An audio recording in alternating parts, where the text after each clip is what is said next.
Ayan guys, iba naman ang cravings natin ngayon. Tayo ay kakain ng kalamansi. Ayan, pisahin lamang natin yung sili. Lagay natin sa asin. Nasawsawan natin ng ating kalamansi. Tayo ay magmumukbang ng kalamansi. Ayan, nilagyan natin ng 3 sili yung asin na ating sawsawan.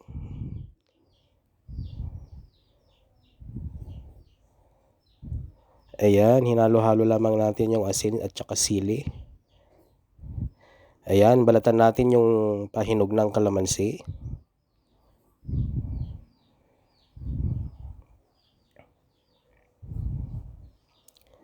Ayan, balatan lamang natin, tanggalan natin ng balat.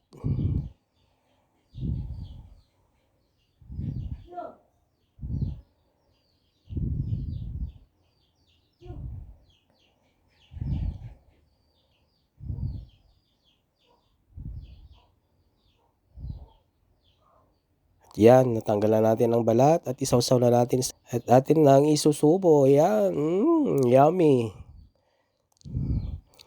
Hindi ko alam kung anong lasa kasi wala akong malasahan ngayon kasi sinisipon ako. Kaya naman naisipan kong kumain ngayon ng kalamansi. Ayan, sarap ng asin. Hindi ko rin malasahan kung ito ba ay maanghang. Ayan, magbalat tayo ulit.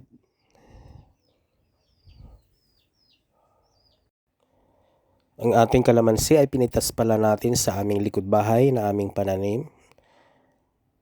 Marami na silang bunga ngayon. Na siya rin ginagawa kong kalamansi juice na iniinom ko tuwing hapon. Ayan, balatan lamang natin.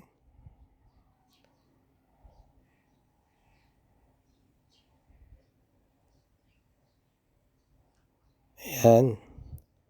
Ayan, sausaw natin ulit sa asin.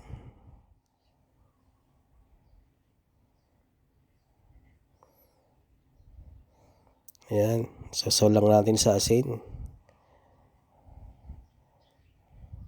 At isubo na naman natin. Yummy, sarap. Hindi ko alam kung maasim ba o ano, kung matamis ba. Basta wala akong malasahan. Yan, sarap ka-partner ng kalamansi ang asin na may sili. Ayan, magbalit pa tayo ulit ng isa. Yung hilaw naman ang ating balatan.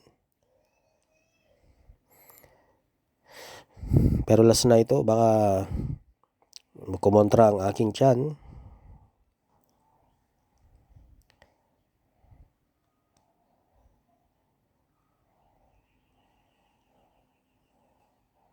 Yan, mahirap balatan tong hilaw na kalamansi.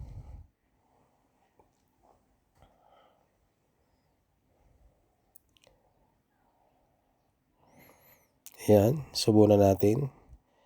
Hilaw ito, medyo hindi maganda yung ano niya.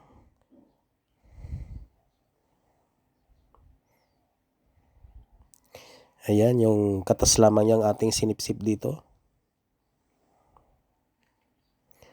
Ayan, parang sarap kumain ng kalamansi. Pero talagang hindi ko malasahan kung anong lasa. Ayan, hanggang dito na lang.